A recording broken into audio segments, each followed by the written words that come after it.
Shalom, kita bersama kembali untuk merenungkan firman Tuhan, membaca Alkitab, dan ini program di mana kita membaca firman Tuhan dari kitab Kejadian sampai kepada kitab Wahyu, supaya kita bisa mengerti dan mengenal Allah yang kita sembah, yang kita muliakan di dalam Yesus Kristus melalui kebenaran-kebenarannya. Nah, saudara-saudara yang saya kasihi, kita sudah berada pada Hakim-Hakim pasal yang ke-16.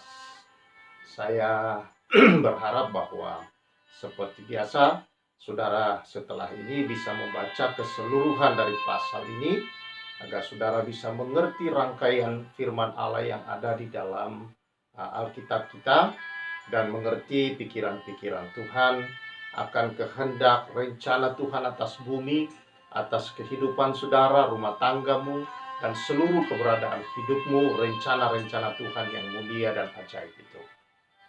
Nah, mari kita akan bersama-sama merenungkannya, namun jangan lupa saudara-saudara untuk senantiasa, saudara yang belum subscribe silahkan. Lalu kemudian saudara bisa pencet loncengnya supaya saudara mendapatkan terus notifikasinya, ya, rangkaian khotbah-khotbah ini. Dan jangan lupa berbagi ya, supaya yang lain juga diberkati dan saudara menjadi berkat juga. Dan jangan lupa untuk kasih jempolnya, komen juga. Nah, sebelum kita membacanya, kita mohon pertolongan Roh Kudus. Roh Kudus, Allah yang hidup, menyertai kami, memberikan hikmat dan wahyu mengenal Tuhan dengan baik dan benar. Kau menerangi mata hati kami untuk kami terus dapat mengerti dan dapat ya Tuhan menerima segala janji anugerah-Mu yang begitu besar. Terima kasih Tuhan, berfirmanlah dalam nama Yesus. Amin. Hakim-Hakim pasal yang ke-16, saudara-saudara. Pasal yang ke-16 ayat yang keempat berkata demikian.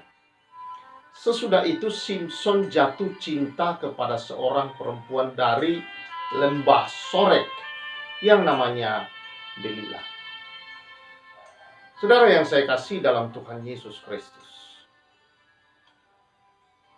kita melihat satu kelemahan yang ada dalam diri Simson sebagai seorang yang diurapi, sebagai seorang yang dipakai oleh Tuhan, sebagai nasir Allah, dan juga sebagai orang yang percaya kepada Tuhan, saudara-saudara, dan menjadi hamba Tuhan. Di sini kita membaca Simson jatuh cinta kepada seorang perempuan lembah Sorek. Adalah hukum Allah bagi umat Israel, saudara-saudara, untuk tidak mengambil perempuan yang di luar daripada bangsa mereka. Tetapi inilah yang terjadi, berkali-kali dilakukan oleh Simson. Selain saudara-saudara jatuh cinta kepada perempuan-perempuan dari bangsa Filistin, ada juga yang lain yang kita lihat di dalam pasal ini ayat 1. Pada suatu kali Simson pergi ke Gaza, dilihatnya di sana seorang perempuan sundal lalu menghampiri dia. Selain dia sering, saudara, jatuh cinta kepada yang tidak seiman, katakanlah tidak sebangsa, juga saudara-saudara, rupanya kebiasaan Simson ini adalah kebiasaan yang suka bermain perempuan. Dia pergi tidur dengan perempuan-perempuan sundal, atau kalau zaman sekarang boleh kita katakan bahwa ya, dia menghampiri tempat-tempat atau perempuan-perempuan yang memiliki profesi yang sekarang ini kita sebut PSK. Ya. Nah, padahal saudara-saudara yang saya kasihi, bahwa dia tahu itu adalah hal yang tidak dibolehkan, saudara, sebagai seorang yang memiliki kebangsaan sebagai bangsa pilihan Tuhan, sebagai bangsa Israel. Ada hukum Allah tentang hal itu, untuk tidak berzina, untuk tidak mengambil perempuan yang di luar dari seimannya. Tetapi dia melanggar terus, saudara. Dan inilah yang membawa maut bagi kehidupan Simson. Dia jatuh cinta kepada seorang perempuan bernama Delila. dari lembah Sorek. Dari lembah Sorek. Sejak dari Simson dinubuatkan oleh Tuhan kepada ibunya, Tuhan sudah berkata bahwa anak ini tidak boleh minum anggur yang memabukkan. Dia harus kudus, menyucikan diri dari segala hal yang haram. Termasuk ibunya ketika dia mengandung. Dan ketika dia lahir dikatakan juga demikian, dia tidak boleh minum anggur yang memabukkan. Tetapi saudara-saudara, rupanya Simson tidak demikian. Dia melanggar semua itu. Lembah Sorek, saudara, adalah salah satu lembah yang berarti kebun anggur. Dan Delila, saudara-saudara, artinya bahwa melemahkan kekuatan. Jadi dia bermain-main api. Dia tahu bahwa itu tidak boleh, itu berbahaya. Karena lembah Sorek itu adalah anggur yang memabukkan, saudara. Delila itu adalah pelemah kekuatan. Itu arti daripada dia, artinya pelemah kekuatan. Tetapi dia tidak peduli. Karakter ini, saudara-saudara, yang ada di dalam diri daripada Simson, inilah yang melemahkan dia. Yaitu bermain dengan yang dilarang oleh Tuhan. Saudara mungkin pernah dan membaca artikel atau membaca di mana saja saudara pernah membaca atau mendengar tentang pertempuran antara angin barat dan angin timur untuk menjatuhkan seekor monyet yang ada di atas sebuah dahan pohon. Maka mereka bertanding. Angin barat menghantam dengan tiupan yang begitu keras tanpa merusak pohonnya, hanya untuk menjatuhkan monyetnya. Tetapi semakin kencang dia bertiup, maka apa yang terjadi? Monyet ini semakin berpegang erat kepada dahan itu, sehingga dia tidak jatuh. Tetapi saudara-saudara, ketika kemudian giliran dari angin timur yang bertiup, maka angin timur bertiup sepoi-sepoi, perlahan meniup. Lalu singkat cerita dikatakan bahwa monyet itu mengantuk akibatnya, dan tanpa dia sadari pegangannya terlepas dan dia terjatuh. Maka menanglah angin timur itu. Saudara yang saya kasih, iblis kalau dia datang dalam bentuk yang menyeramkan, iblis kalau dia datang dalam bentuk yang menakutkan, biasanya orang semakin memanggil nama Tuhan. Ya Tuhan, ya Tuhan. Tolong Tuhan. Ya. Orang Kristen kadang-kadang udah darah Yesus, darah Yesus. Udah habis itu darah Yesus disebut. Karena ketakutan dengan hal yang mengerikan. Bencana yang mengerikan. Hal-hal yang mengerikan di depan mata itu biasanya membuat orang malah lebih menyebut nama Tuhan, memanggil Tuhan lebih erat kepada Tuhan. Itu sebabnya sering iblis namanya adalah penipu, saudara-saudara. Yang berbahaya sebenarnya bagi iblis bukan ketika dia nampak dalam bentuk yang menakutkan, menyeramkan, seperti yang orang katakan genderuwo lah, kuntilanak lah, jin bentuk apapun, saudara. Bukan itu yang menjatuhkan orang, saudara. Tetapi ketika dia berubah dalam bentuk penipuan terhadap manusia yang dikenal dengan 3 tahta. Tahta, harta, dan wanita. Ketika dia muncul dalam bentuk yang menggoda seperti ini, saudara, disinilah banyak orang jatuh. Karena ini bisa memabukkan manusia. Tahta seringkali karena perebutan tahta, saudara-saudara, orang melakukan apa saja untuk merebutnya, mendapatkan posisinya, kedudukannya, prestisenya, kebanggaan, keangkuhan yang dia kejar itu, saudara. Uang, demi uang, saudara-saudara, orang rela untuk mencari jalan apapun, menjatuhkan orang, sikut kiri, sikut kanan. Tidak peduli dia kakak, adik, keluarga. Tidak ada keluarga kalau orang sudah bicara ekonomi. Tidak ada teman, tidak ada sahabat. Demi untuk itu, saudara. Dan satu lagi, saudara-saudara, yang setan dalam bentuk ini yang berbahaya, membuat banyak rumah tangga berantakan, hancur, bercerai, saudara. Membuat banyak orang saudara susah untuk lepas dari ikatan itu adalah seks. Wanita atau pria. Ya, saya tidak bisa katakan hanya wanita, karena banyak juga wanita yang mendahului, yang menggoda si pria itu. Atau pria menggoda si wanita, dan wanita jatuh. Dengan berbagai macam cara. Saling menjatuhkan satu dengan. Jadi dalam hal ini kita bicara seks. Jadi 3 hal ini, saudara-saudara, yang banyak beredar di mana-mana. Kelihatannya, saudara-saudara, hal yang justru lemah. Tetapi inilah yang banyak menjatuhkan orang. Dan sukar bagi orang ketika sesuatu, ya ketiga hal ini sudah mengikat dia untuk mau berubah, untuk mau meninggalkan. Sukar.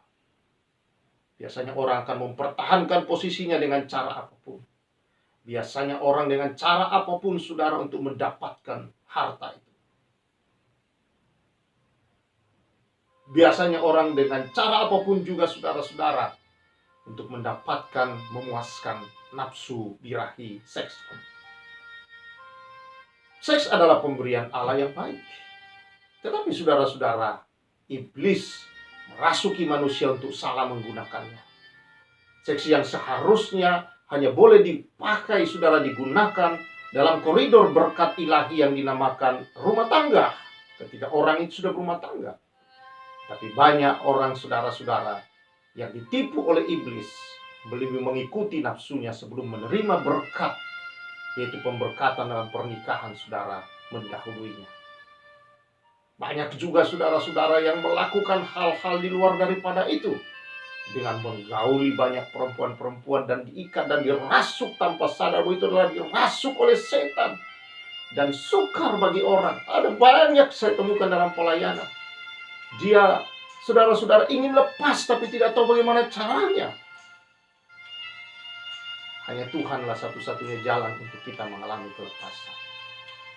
Hanya di dalam anugerah Tuhan kelepasan seperti ini, saudara. Karena ini sama seperti narkoba, ketika orang kecanduan, saudara-saudara. Ya, sukar bagi dia untuk dia bisa menahan, kecuali kalau dia ada narkoba, dia harus konsumsi lagi. Ketika dia sakau, saudara. Tahukah saudara bahwa orang yang kecanduan seks juga itu sama? Ada masa dia sakau. Dan sukar bagi dia untuk lepas. Karena ini ikatan, ini kuasa jahat mengikat. Maka dia harus mencarinya lagi. Dan lagi, dan lagi, dan lagi. Makanya orang bermain-main dengan dosa seperti ini, saudara, akan terus tenggelam.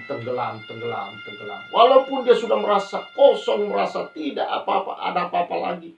Dia merasa ini salah, dosa, dia ingin keluar, dia tidak tahu. Saudara-saudara yang saya kasihi di dalam Tuhan Yesus, apa yang terjadi dengan Simson? Delilah, sang pelemah kekuatan ini, saudara-saudara. Inilah yang membuat Simson kehilangan segala sesuatu. Dia kehilangan kekuatannya yang menjadi pemberian Tuhan untuk menyelamatkan bangsanya. Dia kehilangan. Dan dia harus menjadi seorang hamba. Menjadi kehilangan juga penglihatannya. Ini gambaran, saudara, bahwa seseorang yang jatuh di dalam hal-hal seperti ini, saudara, dia sebenarnya orang yang sedang kehilangan kekuatan kehidupannya. Dia adalah orang yang sangat lemah. Pria-pria yang sering hidup dan terikat dalam hal ini. Wanita-wanita, saudara, adalah sedang hidup dalam kelemahan hidup yang sesungguhnya. Mereka adalah orang-orang yang kehilangan jati diri yang sesungguhnya. Mereka adalah orang-orang yang sedang kehilangan arah hidup, arti hidup. Makanya orang berkata sampah masyarakat. Seringkali disebut mereka. Sekarang, saudara, dibuat jadi semacam pekerjaan. Pekerja seks dijadikan pekerjaan. Waduh, ini lebih parah lagi. Kalau dulu sebut-sebut jelas pelacur. Sekarang, saudara, dijadikan hal yang sepertinya wajar. Inilah cara iblis menipu manusia. membuat manusia terus hidup di dalamnya, diikat olehnya, saudara. Padahal orang itu tahu bahwa dia sedang terpuruk hidupnya, dia sedang hancur hidupnya, dia sedang mengalami satu kehidupan sepertinya yang sesat, tetapi dia tahu bahwa dia sedang berada di dalam neraka. Dia kehilangan identitas dirinya, dia kehilangan harga dirinya, dia merasa rendah, dia merasa, saudara-saudara, sebagai pria atau wanita yang tidak berharga. Ya, kita temukan dalam pelayanan ketika mengakui hal-hal itu, mereka merasakan, mengalami hal itu, saudara. Mereka berusaha bagaimana menutupi diri mereka dari semua itu, agar orang tidak tahu. Dan itu adalah sesuatu penderitaan batin, saudara-saudara, yang tiada tara juga. Dan ini yang terjadi, bahwa sebenarnya orang ini, saudara, sebelum masuk ke neraka sudah ada di dalam neraka penderitaan itu sendiri. Karena jiwa, roh, pikiran, tubuhnya ada dalam penderitaan. Dia tidak bisa tahan kalau sudah melihat lawan jenis, saudara-saudara. Mulai sakau terjadi. Pikiran-pikirannya mulai dikuasai oleh hal-hal itu. Dan itu karena terbiasa melihat, saudara-saudara. Biasanya anak-anak muda, orang-orang yang terbiasa melihat video porno, melihat itulah, saudara, maka terjadi hal-hal seperti ini. Karena pikiran-pikirannya sudah dirasuki. Karena itu hindarkan diri, saudara, dari semua. Sama juga, uang itu pemberian Tuhan untuk kita gunakan secara benar, dapatkan secara benar, saudara. Termasuk juga jabatan, itu adalah pemberian Tuhan yang tidak perlu, saudara-saudara, kita dapatkan dengan cara yang tidak benar. Kalau Tuhan mau berikan, itu Dia akan berikan. Kalau kita sungguh di hadapan Tuhan, Tuhan sebenarnya memberi dan membuat kita menikmati semua dengan baik dan dalam kebenaran. Tapi orang-orang yang menyimpang, itulah arti dosa, saudara. Dosa artinya, saudara-saudara, melanggar batas. Adam dan Hawa, Tuhan berkata semua buah pohon dalam taman boleh kau makan, tapi ada batasnya. Nih, batasnya yang itu tidak boleh. Tapi ketika mereka melanggar batas, mereka takut, hubungan dengan Tuhan menjadi rusak, hubungan dengan sesama rusak. Adam menyalahkan Hawa ketika Tuhan tanya, apa kau makan buah itu sehingga kau tahu dirimu telanjang? Lalu Adam berkata apa? Perempuan yang kau taruh di sampingku. Nah, Perempuan ditanya, dia nyalahin ular. Cuma ular lah yang jujur. Saudara-saudara yang saya kasih dalam Tuhan Yesus. Dan itulah yang terjadi, melanggar batas. Tuhan memberi kita posisi dalam hidup ini, saudara. Tapi ada batas yang tidak boleh kita langgar. Ada juga harta itu, saudara. Ada batas. Ketika kita langgar, kita bisa jadi serakah dan menggunakan segala cara yang tidak benar. Seks Tuhan berikan, saudara, ada batas, hanya digunakan ketika kita sudah menikah. Keluar dari itu, maka semua label-label yang tidak baik muncul. Pelakorlah, ya kan?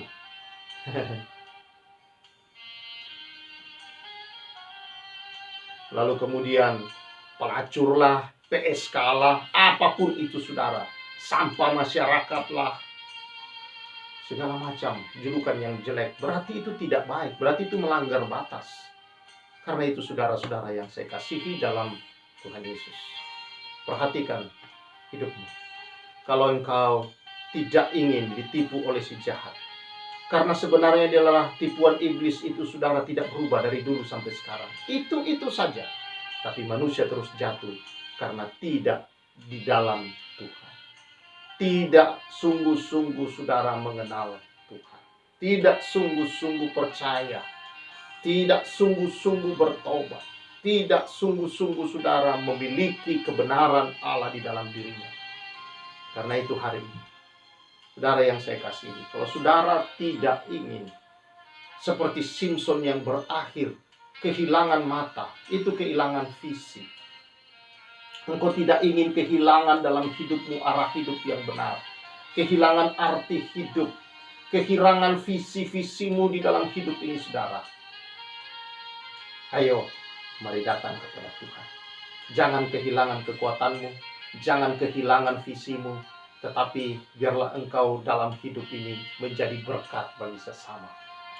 Bukan hanya memuaskan keinginan dirimu sendiri, saudara, tetapi kebahagiaan yang sejati adalah ketika kita mengalami Tuhan, mengenal Tuhan di dalam Yesus Kristus, mengalami Yesus, dan hidup melayani, menyembah, dan hidup saudara-saudara berkat, menjadi berkat bagi sesama.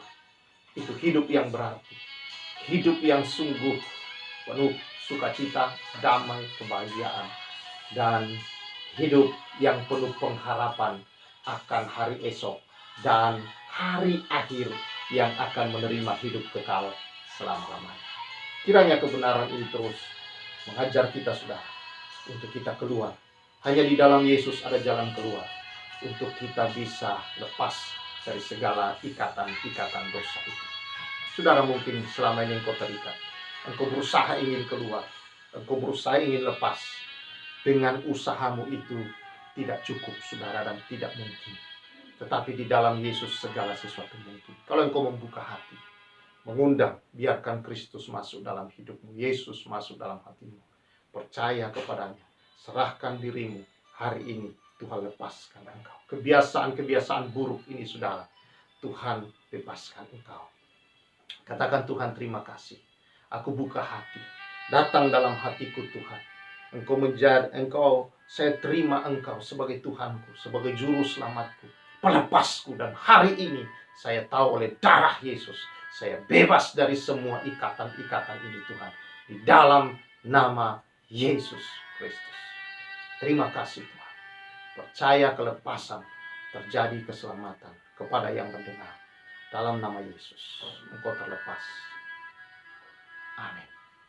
Saudara yang saya kasih, pelajari terus firman Tuhan, dekat dengan Tuhan, berdoa, menyembah Dia. Ada sukacita yang sejati dalam hidup ini. Tuhan memberkati kita semua. Saya Pastor Samuel menyampaikan salam kasih Kristus, salam restorasi.